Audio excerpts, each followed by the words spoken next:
जितने भी हॉस्पिटल्स हैं, फिर वो मुंबई महानगर पालिका के हो या शासन के हो, उसमें जाने वाले हर व्यक्ती का मोफत इलाज किया जाएगा. तुमचं काम बोलतं. तुम्ही कुठल्या समाजाच्या आहात हे मॅटर तेवढं करत नसतं.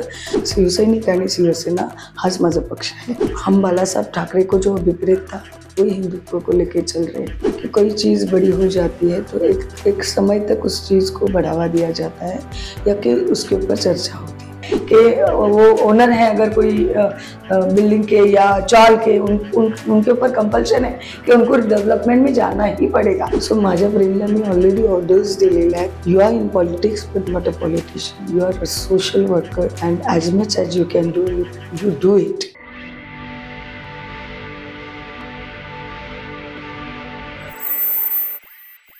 नमस्कार.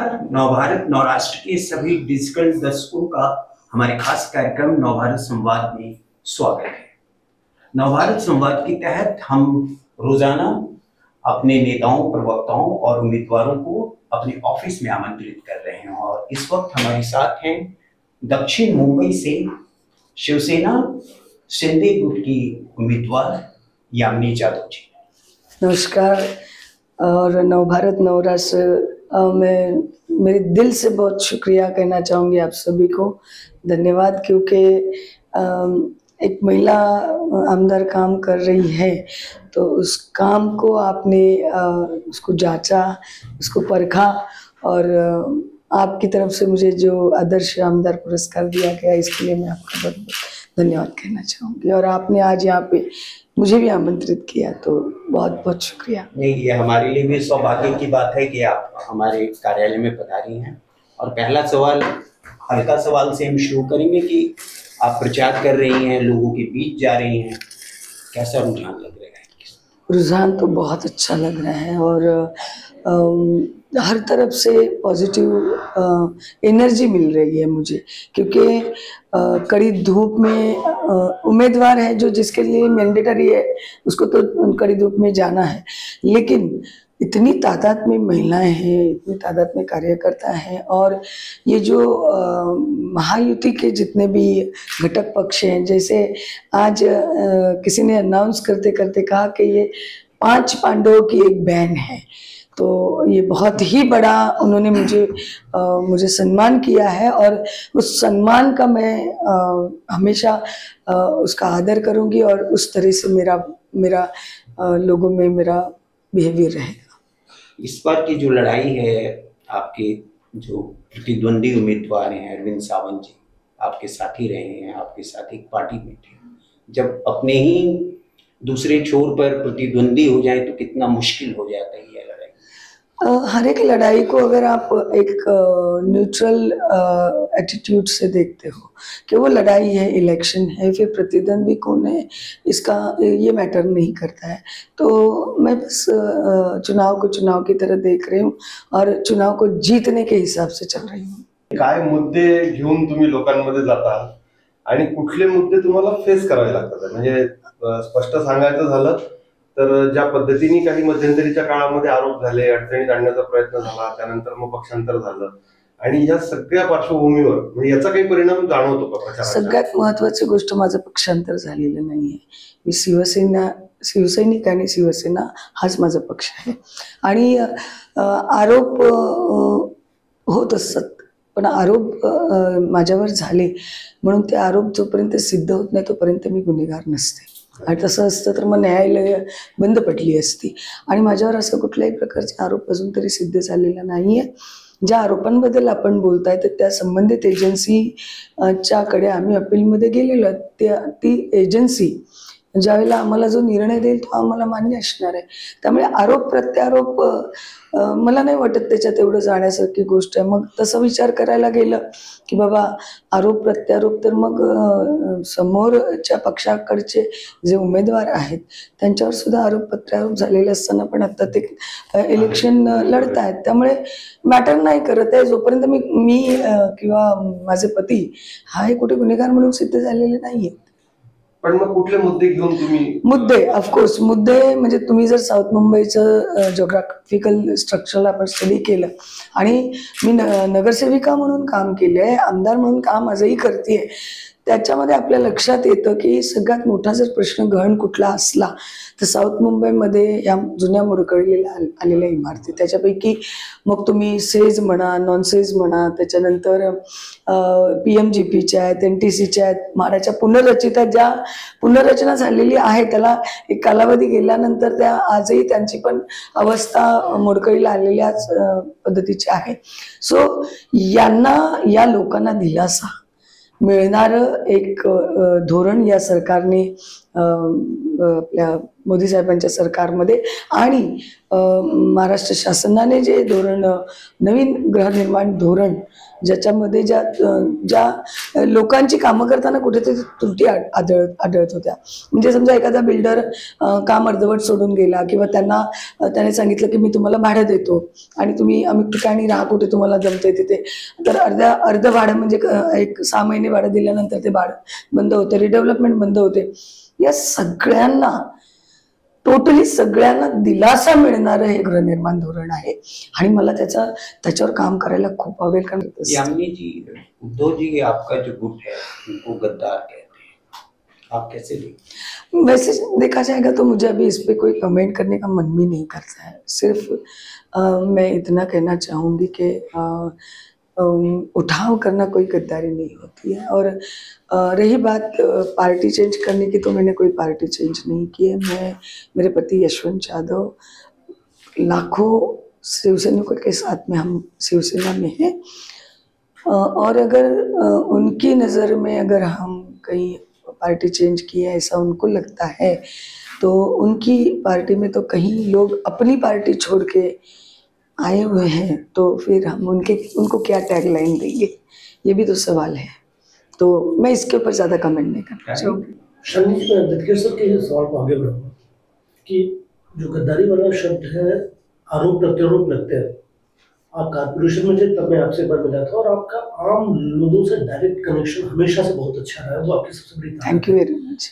मैं ये समझना चाह रहा हूँ कि जो आम वोटर है, क्या शिंदे सेना को वो सच में वो भी गद्दार मानता है या उद्धव के साथ उसकी सिंपैथी है? आप उसकी नब्ज को सबसे अच्छा पकड़ पाएंगे आपकी अपनी नहीं, एक चीज होती है जब ये कुदरत का कानून है कि कोई चीज बड़ी हो जाती है तो एक समय तक उस चीज को बढ़ावा दिया जाता है या कि उसके ऊपर चर्चा होती है, बराबर है.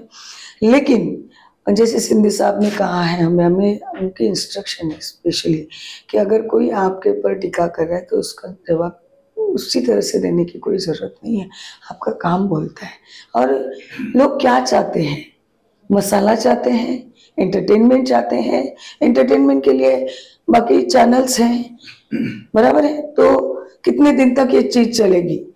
लोगों को काम दिख रहा है. आज कोस्टल रोड है, अटल सेतु है, आप 15 मिनट में, खुद यंग जनरेशन आगे आके कह रहा है कि हमको ऑफिस में पहुंचने को जहाँ पे 1 hour 45 minutes लग रहा था, हम 45 minutes के भी पहले पहुंच रहे हैं. यहाँ से कोस्टल रोड हो रहा है, इससे ट्रैफिक का मसला थोड़ा हल होगा. इतने बड़े योजनाएं हो रही, बंद पड़े हुए प्रोजेक्ट चालू हो गए हैं. तो लोग क्या चाहते हैं? काम चाहते हैं कि बस गॉसिपिंग चाहते हैं? मुझे नहीं लगता लोगों को, और ये लोगों की फितरत होती है हर इंसान की. इसमें कोई गलत नहीं है कि एक चीज को एक हद तक आप उसको चर्चा में रखते हो, उसके बाद में आप भूल जाते हो. तो मुझे लगता है लोग काम देख रहे हैं और काम को मानते हैं लोग.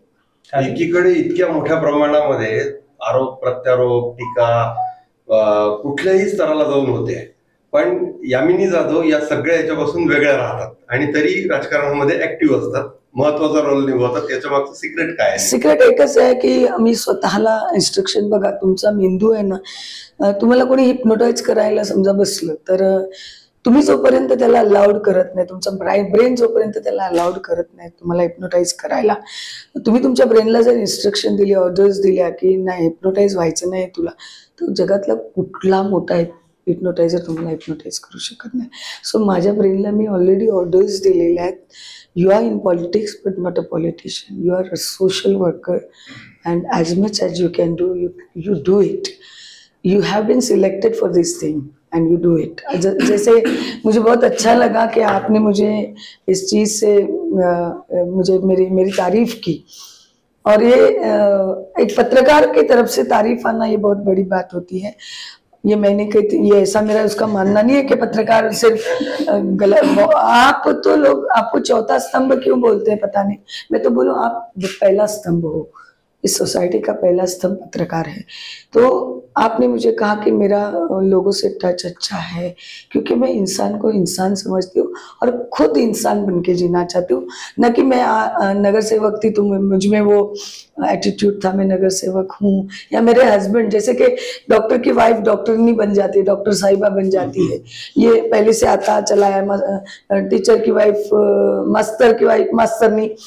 तो ये नहीं था कि यशवंत जादव नगर सेवक थे तो मैं नगर सेविका कभी बनी नहीं। जब मौका मिला नगर सेविका बनने का तब भी मैं नगर सेविका बन नहीं पाई। मैंने अपने आप में वो चीज, ये मेरी माँ बाप की और मिस्टर यशवंत जादव जिन्होंने मुझ पे ये सारी बातें मुझ में रुझाई हैं, तो उसको लेकर मैं आगे चलती हूँ। और आगे आप देखोगे मैं खासदार तो बनने ही वाली हूँ, तो आपको मुझे आप और 5 साल के बाद में या मिड ऑफ माय खासदार की करियर आप मिलोगे तो यामिनी जाधव इतनी कूल एंड काम लगेगी आप। आपण निवडून आल्यानंतर आपण महिलांसाठी काय करा, नंबर 1. आणि नंबर 2, राहुल गांधीजींनी एक घोषणा केली आहे की वर्षाला 1 लाख रुपये महिलांच्या अकाउंटमध्ये टाकेल. तो एक राजकीय जुमला तुम्हाला वाटतो का? मला असं वाटतं त्यांनी तुम्हाला जर 1 लाख रुपये महिन्याला टाकतील असं त्यांनी सांगितलं असेल तर कसं टाकतील तेही सांगणं गरजेचं होतं ना. कसे 1 लाख रुपये टाकणार, कुठून टाकणार ते त्यांनाच माहिती असेल. मला त्याच्यावर काही एवढं जास्त बोलायला, त्यांना काय बोलणार आपण. महाराष्ट्रात ते येतात आणि शिवतीर्थावर उभे राहून ते ज्या वीर सावरकरांना वीर ही पदवी दिली त्यांच्याबद्दल अपशब्द काढतात. मला वाटतं त्यांच्याबद्दल न बोललेलं बरं. राहिला प्रश्न महिलांचा, तर राईट टू पी जो अनेक महिलांना डायबिटीस असतं, पुरुषांना डायबिटीस असतं, हल्ली तर तरुण मुलांना सुद्धा डायबिटीस असतं आणि ती टेंडन्सी असते की वारंवार परत आपल्याला युरिनल यूज करावं असं वाटतं. पण युरिनल यूज करायला गेल्यानंतर 5 रुपये शुल्क घेतला जातो, जे की स्वच्छता अभियानच्या अंतर्गत, राईट टू पीच्या अंतर्गत हे मोफत आहे. ते 5 रुपये आकारले जाऊ नये पूर्ण भारतभर. हा या गोष्टीला मी हात घालणार आहे. दुसरा गोष्ट माझी ती कुठेतरी राहिली आहे, म्हणजे त्याचं घोषणा माननीय राज्याचे उपमुख्यमंत्री फडणवीस साहेबांनी केलेली आहे की महिला पोलीस यांच्या बाबतीत मी एक माझी मागणी होती की त्यांना त्यांच्या गर्भधारणेच्या काळामध्ये त्यांना ज्यावेळेला लक्षात येतं की मी गर्भवती झाली आहे, तर त्या वेळापासून त्यांनी त्यांचे कागदपत्र जे मेडिकली लागतात ते त्यांच्या डिपार्टमेंटला सादर करावे आणि त्या दिवसापासून त्यांना साडी नेसण्याची मुभा द्यावी. मी अनेक पत्रव्यवहार पहिल्या सरकारपासून करत आले 2.5 वर्षाच्या आधी. मला पॉझिटिव्ह त्याच्याबद्दल काही निष्पन्न माझं झालं नाही. मी ते कुठे थांबवलं नाही, कारण थांबून त्याला पाठपुरावा म्हणत नाही. जोपर्यंत त्या गोष्टीला तुम्ही एका पॉइंटला नेऊन सक्सेसपर्यंत नेऊन सोडत नाही. मग मी फडणवीस साहेबांशी हे बोलून घेतलं की एक मला आधीच्या सरकारमध्ये उत्तर आलं होतं त्या माझ्या पत्रव्यवहाराला की 16 आठवडे झाल्यानंतर, गर्भधारणेला 16 आठवडे झाल्यानंतर आपसुकच त्यांना साडी नेसण्याची मुभा आहे. पण मला एक सांगा, हे 16 आठवडे आपण म्हणतो बघा, एखादी मुलगी आपल्या घरातली किंवा सुनबाई प्रेग्नेंट आहे, कळलं आपल्याला की बाई जपा, पहिले 3 महिने महत्वाचे असतात. मग मोठे 16 आठवडे म्हणजे 3 महिने, बरोबर. मग त्या 3 महिन्याच्या काळात आपल्याला गर्भपाताच्या शक्यता जास्त असतात. ते 16 आठवडे महत्वाचे आहेत महिला पोलीस कर्मचाऱ्यांसाठी. तर त्यांना पहिल्या महिन्यापासून साडी नेसण्याची मुभा देणार आहेत आणि फडणवीस साहेबांनी ते सभागृहात ती गोष्ट कबूल झाली गेलेली आणि त्यांनी माझं नावही कोट केलेलं आहे की खूप छान संकल्पना यामिनी जाधव यांनी आणलेली ताईंनी आणि त्याला मूर्त स्वरूप नक्कीच दिलं जाईल. कारण महिला ज्या असतात त्या एरवी तर कर्तव्यदक्ष पुरुषांच्या सोबतीनं असतात. 50% आरक्षण घेतल्यानंतर आम्हाला मॅन्डेटरी आहे की तुमच्या खांद्याला खांदा लावून आम्ही काम केलं पाहिजे, पण त्याच बरोबरीनं गर्भधारणेत सुद्धा 9व्या महिन्यापर्यंत काम करत असतात. त्यामुळे हा विचार व्हावा. दुसरी एक गोष्ट, महिला धोरण जे आता इथे मी सांगितलं होतं आधीच्या सरकारमध्ये, मी सांगितलं होतं, तर त्याच्यात तेही माझं झालं नाही. महिला धोरण आता जाहीर झाले, पण मी केंद्र सरकारमध्ये गेल्यानंतर ही मागणी करणार आहे की बऱ्याच महिला ह्या सर्वायकल कॅन्सरच्या शिकार होतात आणि वन ऑफ द रिझन की त्यांची परिस्थिती नसते, सर्वसामान्य महिलांची परिस्थिती नसते आणि अजूनही बिलो पॉवर्टी लेवल बरीच जण आहेत. मग तो कुटुंब प्रमुख पण त्यालाही तो दिलासा असेल हो, तो पुरुष नसेल तरी, की तो आपल्या मुलीला किंवा आपल्या पत्नीला किंवा आपल्या बहिणीला तो पॅड प्रोव्हाइड करू शकत नाहीये.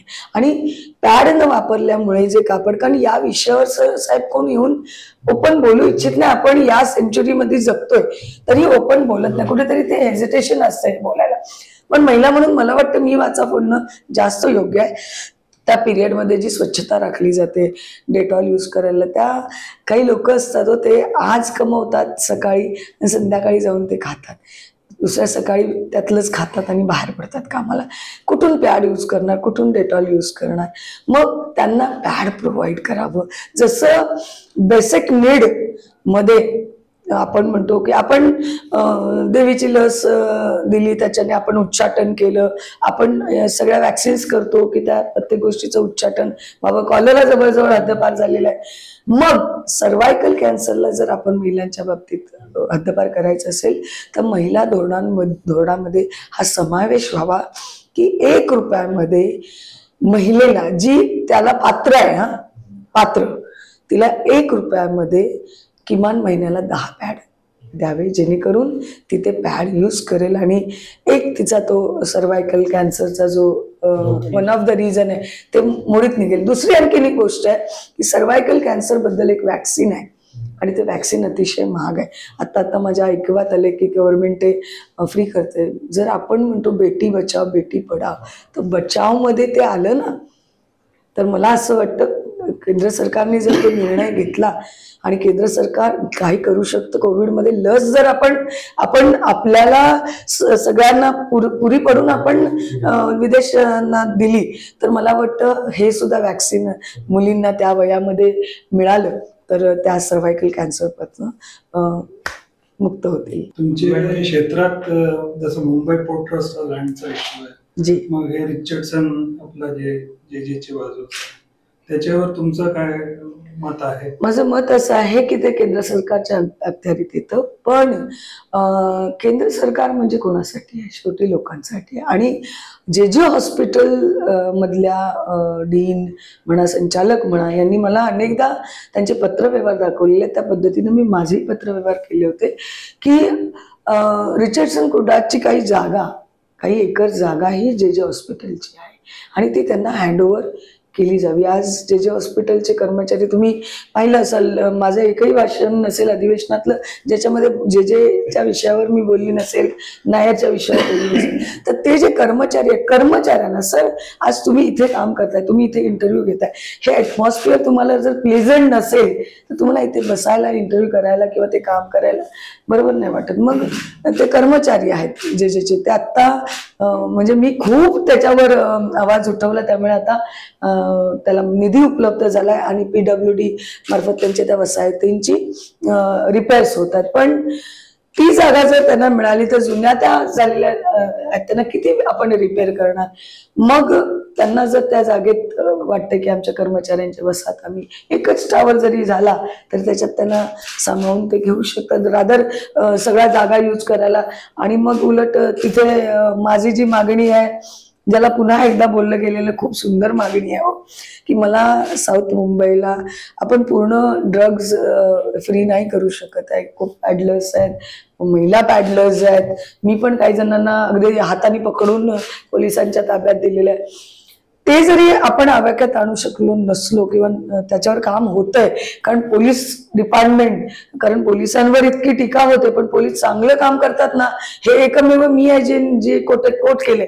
आणि त्याच्या बाबतीत माझी commissioner of police, Mumbai commissioner पोलिसांनी माझी धन्यवाद मानले होते की तुम्ही आमची चांगली कामं पुढे. ते ज्येष्ठ नागरिकांचे कॅम्प्स घेतात, त्यांना त्यांचे जे राईट्स आहेत त्याच्यापासून अवेअर करतात, ड्रग्ज ऍडिक्ट लोकांसाठी कॅम्प घेतात. पण ड्रग्ज ऍडिक्ट जे आहेत ज्यांना खरंच मनापासून त्यांची इच्छा आहे की त्यातनं आम्हाला बाहेर यायचंय, तर बाहेर येण्यासाठी हात त्यांना मदतीचा हवा. त्याच मुलांना जर आपण प्रायव्हेटला रिहॅबला ठेवलं तर 2 लाख ते 2.5 लाख रुपये त्याची किंमत असेल. May be more than that. कुठून देणार ते? पण तेच जे सारखं अद्यावत विश्वविख्यात हॉस्पिटल आपल्याकडे आहे, ज्याच्यातनं अनेक डॉक्टर्स शिकून MD आता प्रॅक्टिस करतायत, त्या हॉस्पिटलमध्ये इतक्या जागा आहेत किंवा काही इमारती अशाच रिकाम्या पडलेल्या आहेत, त्यांना चांगलं आपण अद्यावत केलं आणि एक नशामुक्ती आणि पुनर्वसन केंद्र ही माझी मागणी आहे माझ्या आमदारकीच्या पहिल्या वर्षापासूनची. पण ती कधी कन्सिडर आतापर्यंत झाली नाही. पण मी शिंदे साहेब त्याच्यावर नक्की विचार करतील, कारण शिंदे साहेबांचे मी पुन्हा इथे जाहीर आपल्यामार्फत आभार मानते की कोविडमध्ये माझी ही मागणी पूर्ण कोणी केली नाही की मी विधानसभेपुरता विषय नाही मांडलेले, मी थ्रूआउट सोसायटीमध्ये काय असतं तर कोविड योद्धांना आपण कोविडमध्ये त्यांचा वापर केला, गरज सरो वैद्य मरोसारखं त्यांना वाऱ्यावर सोडलं होतं. मी खूप त्याच्यासाठी आवाज उठवला. कोणी त्याच्याकडे लक्ष दिलं नाही की आपल्याकडे इतके कॉन्ट्रॅक्टर असतात किंवा इतके डिपार्टमेंट्स असतात, त्याच्यामध्ये कॉन्ट्रॅक्ट बेसिसवर आपण त्यांना सामावून घ्या. पण शिंदे साहेबांनी या कोविड योद्धांना सामावून घेतलेलं आहे स्वच्छता दूत म्हणून, तर त्यांचे ते आभार. आपला BPT बद्दलचा प्रश्न होता मला की BPTच्या लँडवर सुद्धा लोक राहतात आणि त्यांचे फोटो पास आहेत. पात्र ते एजन्सीज ठरवतील, तो मला अधिकार नाही. पण त्यांचे मतदान वोटर्स आहेत ना, ते त्यांच्याकडे वोटिंग कार्ड आहे, मग त्यांच्याकडे आम्ही वोट मागायला जातो. पण त्यांना बेसिक नीड देताना आम्हाला इतका प्रॉब्लेम येतो की NOC मिळत नाही आम्हाला BPT कडनं. आता म्हणजे ढीकच्या ढीक कचऱ्याचे पडलेले असतात. मुंबई महानगरपालिकेने प्रयत्न केला होता की आम्ही कचरा उचलू, तुम्ही आम्हाला त्याचं जो काय फीस असेल ते आम्हाला तुम्ही द्या. थोडे दिवस मुंबई महानगरपालिकेने केलं, पण यांनी काही फीस दिली त्यामुळे त्यांनी बंद केलं. तिथे पाण्याचा प्रश्न होता, तिकडे पाण्याची तस्करी चालायची आणि ती पाण्याची तस्करी मिस्टर यशवंत जाधव यांच्यामुळे बंद झाली. कारण throughout BPT land which is known as Darukhana, त्याच्यामध्ये थ्रूआउट आपण महानगरपालिकेचं पाणी हे दिलेलं आहे. तिथे असणारे सेज आहेत, प्रॉपर्टी आहे, नॉनसेज प्रॉपर्टी आहे, डिस्मा आहे, या लोकांना अनेक प्रश्नांना सामोरं जावं लागतं. तर मला असं वाटतं आता कुठेतरी एक टी पॉलिसी की केंद्र शासनाच्या अखत्यारीत असणारी लँड ती असते कुठे? महाराष्ट्रात असते, मुंबई असते. तर ही प्राधिकरणं जी त्याच्याशी रिलेटेड आहेत ते मिळून एक पॉलिसी बनणार आहे आणि त्या पॉलिसीमध्ये या गोष्टीवर सुद्धा तोडगा निघेल. मेरा सीधा बहुत सरल सवाल है. आपका जो क्षेत्र है बाला साहेब ठाकरे के विचारों से एक गढ़ माना जाता था साउथ मुंबई, लेकिन अब थोड़ा सा उसमें ये आ गया कि बाहरी लोग ज्यादा आ गए. आपका जो भूमिपुत्रों का मसला है उसमें बंटवारे हो गए. तो कैसे आपको लगता है कि भूमिपुत्र आपके साथ है जबकि 3 दावेदार हो गए? मुझे आपका सवाल समझ में नहीं आया. भूमिपुत्र का और साउथ मुंबई का आप क्या पूछना चाहते हैं आप? मतलब यहाँ पे देखिए रेशियो बढ़ गया है, भूमिपत्रों के ज्यादातर बाहर लोग चले गए. एक मिल तो सारे तो वोट परसेंटेज थोड़ा घटा है. आप मिल की बात कर रहे हो, गिरनी कामगार की बात कर रहे हो? मराठी और बाहरी जो है गुजरातियों की संख्या. तो सर मैं यही कह रही हूँ, मैं यही दावेदारों में मैं यही कह रही हूँ कि 10 बाय 10 के रूम में बड़ी फैमिली होने के बाद में कैसे रह पाएंगे. तो उनको जो रिडेवलपमेंट के अंदर अगर बड़ा घर मिलता है, जो मिलना जरूरी है और जो नॉर्म्स में है, मैं नहीं बोलूंगी 5 बेडरूम हॉल किचन दो या कुछ, अगर वो मिले तो भूमिपुत्र क्यों बाहर जाए. फैमिली बढ़ जाती है, फिर फैमिली के हिसाब से उनकी फाइनेंशियल पोजीशन के हिसाब से उनको बाहर जाना पड़ रहा है. घर ये रिडेवलपमेंट हमने शुरू किया, अब होगी क्योंकि वो इम्प्लीमेंट होना शुरू हुआ है. कंपल्शन हुआ है कि वो ओनर है अगर कोई बिल्डिंग के या चाल के उनके ऊपर कंपल्शन है कि उनको डेवलपमेंट में जाना ही पड़ेगा. अगर वो नहीं करेंगे तो माड़ा आके एक्वायर करेगी लैंड और माड़ा उसको रिडेवलप करके जो भी नॉर्म्स में जितने स्क्वायर फीट का है वो उनको फंजिबल विंजिबल जो भी मिलके हर एक लैंड के हिसाब से FSI के हिसाब से उनको मिलेगा। तो अगर ये होगा तो भूमिपुत्र कहाँ भाग जाएंगे, दे जाएंगे ना। नाही, त्याच्यातला एक मला असं वाटतं त्यांचा प्रश्न असा होता की मराठी मतांमध्ये विभाजन जे दोन अच्छा, आप candidate- इलेक्शन के हिसाब दोन्ही से पण candidate नहीं, मैं आहेत. दोबारा आपको एक जवाब दूंगी कि लोग बहुत अवेयर हैं और कोविड को एक तरह से, मैं कोविड को थी तो बुरी चीज, लेकिन फिर भी उन्होंने बहुत सारी अच्छाइयाँ सिखा के गए। तो उसमें एक अच्छी चीज हुई कि लोग टीवी पे न्यूज देखने लगे, तो न्यूज में अपने आप को रोज मजा की अफेयर से अपडेट करते हैं।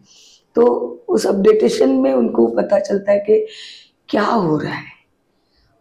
कहीं लोग उसको बकवास समझते होंगे या क्या चल रहा है बकवास है, लेकिन बहुत सारा वर्ग है जो उसको बहुत इंटरेस्टिंग समझता है और उसको फॉलो करता है, और डे बाय डे फॉलो करने के बाद में उनको पता चल रहा है कि क्या हो रहा है, तो किसको हमें चुनना चाहिए। तो मुझे नहीं लगता है कोई इतना बंटवारा होगा।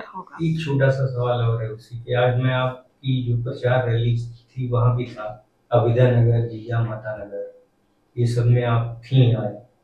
तो वहाँ पे जो जीजा माता नगर का एरिया है और अविदा नगर का डेवलपमेंट का मामला चल रहा है, तो इसके लिए कुछ आपके मन में? मैं अबुदय नगर में आज नहीं थी, मैं वर्ली में थी, मैं वर्ली कॉन्स्टिट्यूंसी में थी, थोड़ा सा पार्ट शिवड़ी का था। हाँ, लेकिन आपका सवाल सही है कि कौन से भी कॉन्स्टिट्यूंसी में मेरा प्रचार है, आपका सवाल सही है। तो जो बीडीडी चौल के बारे में हो रहा था, वहाँ पे पुलिस क्वार्टर्स हैं, उनको घर देने का जो सवाल था, जहाँ पे उनको कुछ 50 लाख पहले डिमांड थी वो 15 पे आ गई है, अच्छी चीज हुई, पुलिस को अपना घर मिलेगा। उदय नगर का तो सालों साल से रिडेवलपमेंट वैसे ही पड़ा था, कुछ नहीं हो रहा था, लोग तंग आ चुके थे। मैंने जो पहला आपका सवाल मैं नहीं समझ पाई तो जवाब इस तरह से दिया था, सेम वही, भूमि पुत्र को भूमि में रहना चाहिए ना, तो वो बेचारे बेच के अमरनाथ, बदलापुर, उससे भी वांगनी जा रहे हैं। क्यों जा रहे हैं? क्योंकि छोटे घर है, अगर यहीं पे उनको अपना घर मिले तो जो भी सफिशिएंट है वो मिले तो बाहर नहीं जाएंगे। तो ये अबुदय नगर का जो मसला था वो माननीय फडणवीस साहब ने सॉल्व किया है, आज उनका रिडेवलपमेंट होने जा रहा है। बीडीडी चाल का हो रहा है, काम हो चुका है, वहाँ पे काम हो रहा है, तो मुझे लग रहा है काम कर रही है ना सरकार। आप इतना तो मानेंगे ना, काम कर रही है सरकार।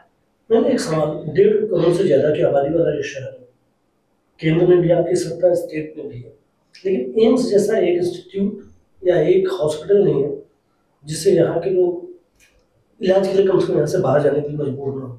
ना कोई आपकी पार्टी या विपक्ष भी इस चीजों को ना इग्नोर करके क्यों चलते हैं? हेल्थ और एजुकेशन से संबंधित सर, आपको अगर पता होगा तो जे हॉस्पिटल को आप जगह जाके देखिए, अभी वहाँ पे हर वार्ड एडवांस हो रहा है, कैथ लैब एडवांस हो रही है, और मुख्यमंत्री महोदय ने जो घोषणा की है कि महाराष्ट्र गवर्नमेंट के जितने भी हॉस्पिटल्स हैं, फिर वो मुंबई महानगर पालिका के हो या शासन के हो, उसमें जाने वाले हर व्यक्ति का मुफ्त इलाज किया जाएगा। तो आप एम्स की बात क्यों करें? क्यों हम सरकारी हॉस्पिटल्स को हम कम समझते हैं? हाँ, वो बशर्ते लोगों को जैसे स्कूल लगती है सीबीएसई आईसीएसई, तो अफोर्ड करे नहीं करे फिर भी उनको लगता है हमारे बच्चे उसमें जाए। वैसे कभी कभी कोई बीमार है तो उनको लगता है हमको एम्स जैसे हॉस्पिटल में इलाज मिलना चाहिए, तो वो मुझे लगता है वो सरकारी हॉस्पिटल में भी होता है। मैंने कितने लोगों का, मैं एक उदाहरण आपको देना चाहूँगी सर। एक मेरी पहचान की है, मेरे गांव की लड़की है, 27 ईयर्स ओल्ड रहेगी, उसका वॉल था पहले लगाया हुआ हार्ट का, और वो वॉल खराब हो गया था, पता नहीं उसने कहाँ लगाया था। तो वो जिसको उसको पता चला मेरे बारे में, मेरे पास आई, तो मैंने उसको ऐसा जे हॉस्पिटल में ऑपरेशन करके दिया है कि जिंदगी भर उसको वॉल का कोई प्रॉब्लम नहीं होगा। और वो भी मैं झूठ नहीं बोलूँगी, मैं कोई भी अगर बीमार मेरे पास आता है तो मैं अपने जेब से कोई पैसे किसी को मदद नहीं करती। यशवंत यादव सर करते हैं मदद, बड़ी भी मदद नहीं करते कि आप उसका गलत कोई मतलब निकाल लें, लेकिन मैं खुद कभी किसी को 1 रुपया पॉकेट से निकाल के नहीं देती हूँ, क्योंकि गवर्नमेंट ने इतनी फैसिलिटीज दी हैं, हॉस्पिटल्स अच्छे हैं, योजनाएं हैं, तो उन योजनाओं से बड़े बड़े ऑपरेशंस मिलते हैं। और सबसे बड़ी चीज कि जैसे माननीय मुख्यमंत्री एकनाथ जी शिंदे मुख्यमंत्री पद की शपथ ली, उन्होंने तुरंत जो मुख्यमंत्री वैद्यकीय सहायता निधि था वो रिलीज करना शुरू किया। आज वो करोड़, मुझे भी अभी उसका परफेक्ट फिगर मालूम नहीं, लेकिन वो करोड़ों के ऊपर गए हैं। यामिनी मैम, बार बार जो कहा जाता है कि हिंदुत्व के मुद्दे पर आप लोगों ने मतलब उद्धव जी से रास्ता अलग किया, लेकिन जब अरविंद सावंत सर आए यहाँ तो उन्होंने कहा कि हिंदुत्व उनके लिए व्यापार है, हमारे लिए प्यार है, उनके लिए व्यापार है। कैसे देखते हैं? मैं हिंदुत्व को ऐसा समझती हूँ, जो हिंदुस्तान में रहता है वो हर एक इंसान हिंदू है। वो सब रिलीजन में जाने की जरूरत नहीं है, क्योंकि हम हिंदुस्तानी कहलाते हैं। हिंदुस्तान तो पहला शब्द क्या आता है? हिंदू आता है। तो उनका क्या मानना है मुझे नहीं पता, क्यों उन्होंने व्यापार कहा। अगर व्यापार कहा होता तो बाला साहब ठाकरे तो हिंदुत्व ही लेके चले थे, तो कांग्रेस से के बारे में, शिंदे गुट के बारे में नहीं, मैं वही बता रही हूँ कि वो शिंदे गुट को अगर बोल रहे हैं तो फिर वो क्या कर रहे हैं कांग्रेस के साथ में? क्योंकि कांग्रेस कभी हिंदुत्व को लेके चली नहीं थी। कांग्रेस की कभी आइडियोलॉजी रही है हिंदुत्व की? नहीं। तो फिर वो उनके साथ में क्या कर रहे हैं? तो व्यापार कौन कर रहा है सर? कांग्रेस तो हिंदुत्व को राजनीतिक मुद्दा मानते हैं, जबकि बताते हैं कि भाई जब राम मंदिर के शिलान्यास की बात आई, ताला खुलवाने की बात आई, तो राजीव गांधी सामने आए थे, लेकिन उनका कहना है कि हम कभी उसका राजनीतिकरण नहीं करते। अब कौन राजनीतिकरण करता है या नहीं करता है, मुझे लगता है पत्रकार लोग मेरे से ज्यादा जानते होंगे, क्योंकि जैसे मैंने कहा, मैं हूं तो पॉलिटिशियन, लेकिन मैं पॉलिटिक्स में हूँ लेकिन पॉलिटिशियन नहीं हूँ। और मैं चाहती हूँ कि एंड ऑफ द डे हम क्या हैं? सब इंसान हैं, बराबर है। आप जिस भी धर्म में जन्म लिए हो, आपको किसी भी धर्म का अपमान करने का अधिकार नहीं है। हर एक को अपना धर्म निभाने का अधिकार है, वो अपना धर्म निभाए, बशर्ते वो किसी के धर्म का अपमान न करे। और रही बात हिंदुत्व की, तो हम बाला साहब ठाकरे को जो अभिप्रेत था वही हिंदुत्व को लेके चल रहे हैं। तो वो रिलीजन हिंदुत्व नहीं है। बाला साहब का हिंदुत्व आपको मान्य है, लेकिन उनके पुत्र का मार्गदर्शन मान्य नहीं है। मैं इस पे कुछ कमेंट नहीं करना चाहूंगी। काल राज ठाकरेंनी पुण्यामध्ये भाषणाच्या दरम्यान सांगितलं की मुस्लिम समाजानं फतवा काढलाय, उद्धव ठाकरेंना किंवा काँग्रेसला मतदान करा, आणि तुमच्या गावामध्ये खूप मोठ्या प्रमाणात मुस्लिम राहतात, कसं बघताय? मी खरंच प्रचारात इतकी बिझी आहे की माननीय राजसाहेबांनी काय बोलले ते मला माहिती नाही आहे, आणि मला असा कुठला फतवा काढलेला आहे याचंही मला माहिती नाही। साहेब, मी 2019ची निवडणूक सुद्धा लढले। भायखळा विधानसभेमध्ये किती टक्के मुस्लिम समाज राहतो हे तुम्हालाही माहिती आहे, पण मी जवळजवळ 20,000 पेक्षा जास्त लीड घेऊन मी जिंकून आलेली आहे। तुमचं काम बोलतं, तुम्ही कुठल्या समाजाच्या आहात हे मॅटर तेवढं करत नसतं। जर एखाद्या समाजाचा व्यक्ती सगळ्या समाजाला सोबत घेऊन काम करतोय, तर मग त्याला का कुठल्या समाजाने विचार करावा की ही यामिनी जाधव माझ्या समाजाची नाही म्हणून मी तिला मतदान करणार नाही? काम पाहिजे ना, काम दिसलं पाहिजे तुम्हाला मदत। आणि असं लोक म्हणतात की अरे we are available 24/7, that is just to say, असं मला वाटतं। कारण yes, Yashwant Jadhav and Yamini Jadhav are available 24/7। माझं घर 24 तास लोकांसाठी उघडं असतं, तुम्ही कधीही या। आणि बघा, आम्ही देव नाही आहोत, जाधव साहेब म्हणा, मी म्हणा, आम्ही सुद्धा माणसं आहोत। सगळ्यांची सगळी कामं आमच्याकडनं होतीलच असं नाही आहे, पण प्रेमाने बोलणं हे तर आमच्या हातात आहे ना, ते का नाही करावं? यामिनी मैम, लास्ट में आप हमारे जो व्यूअर्स हैं, आपके जो वोटर्स हैं, उनको आप क्या संदेश देंगे? मैं इतना ही कहूँगी कि जो संविधान महामानव भारत रत्न डॉक्टर बाबा साहब अम्बेडकर ने लिखा, मैं उनकी अनुयायी हूँ, मैं भीमराज की बेटी हूँ। तो मैं सारी आवाम को ये कहना चाहूँगी कि आपको पता है महिला दिन का अर्थ लोगों को क्या लगता है कि महिला पैदा हुई तो उसका महिला दिन। अच्छा हाँ, रोजमर्रा की जिंदगी में रोज महिला दिन होता है, ये भी कहा जाता है, विच इज ट्रू। बट एक देश में वोटिंग राइट्स के अगेंस्ट, वोटिंग राइट्स मिलने के लिए फैक्ट्री वर्कर्स, महिला वर्करों ने एक क्रांति की थी और उनको जिस दिन ये राइट मिला उस दिन को महिला दिन कहा जाता है। और मैं बड़ी तादाद में महिलाओं को कहना चाहूंगी कि आप इस 20 मई को घर से बाहर निकलिए और ये जो अमूल्य संविधान ने दी हुई चीज है आपको कि आप वोट कर सकते हो, तो उस अमूल्य चीज को जाके निभाइए, उसे ईमानदारी से पेश आइए। और जैसे कहते हैं कि एक औरत अगर पढ़ी लिखी होती है तो पूरा संसार पढ़ा लिखा हो जाता है। आजकल तो एक औरत मोहल्ले में भी पढ़ी लिखी है तो वो मोहल्ले को भी पढ़ा लिखा बनाती है। तो हर घर में एक औरत पढ़ी लिखी होती ही है, एक से ज्यादा होती है एक्चुअली। मैं भी एक वो टैगलाइन है एक औरत, तो मैं वो यूज कर रही हूँ। तो उसको हर एक अपने घर के मेंबर को ये याद दिलाना है कि yes it is your rights and go, please go and cast your valuable vote. ये पहली बात कहना चाहूंगी। और दूसरी बात ये कहना चाहूंगी कि हम सभी के पास कुदरत ने दिल भी दिया है और दिमाग भी दिया है। आप सभी लोग जानते हैं कि कौन कितना काम करता है, कौन आपको करीबी लगता है। तो दिल और दिमाग का मेल कीजिए और सोचिए कि उम्मीदवार कौन है। आप आंख बंद कर लीजिए, एक बार आपको यामिनी यशवंत यादव दिखाई देगी और धनुष्यबाण दिखाई देगा। तो आते 20 मई को मेरी निशानी है धनुष्यबाण और बटन है 3 नंबर्स को दबाइए।